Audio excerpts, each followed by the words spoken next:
ఈ సొసైటీలో వృధా పనులను చేయడానికి ఎవరూ ఇష్టపడరు.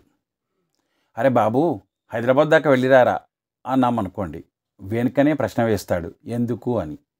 ఏం లేదు సరదాకు అన్నామనుకోండి, పనేం లేనప్పుడు ప్రయాణం ఎందుకు అని మానేస్తారు. ఒకసారి ఒక మంత్రివర్యుడు మొక్కలను పెట్టడానికి గ్రామానికి విచ్చేశాడు.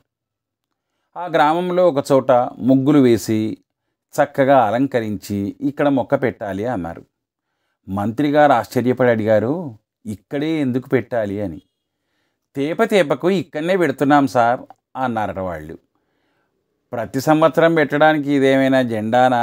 ఏనుకోకపోతే ఇక్కడ పెట్టడం ఎందుకు వృధాగా అన్నాడట ఆయన. చిన్నపిల్లలు ఒక్కొక్కసారి ఇంటి బయట పడతారు. పడి లేచి చుట్టూ చూస్తారు. ఎవ్వరు వాళ్ళ అమ్మ కానీ ఇతరులు కానీ కనిపించరు. అనవసరంగా ఏడుపెందుకులే అని ఇంటిదాకా వచ్చి వాళ్ళ అమ్మ కనిపించగానే బోరుమని ఏడుస్తాడు.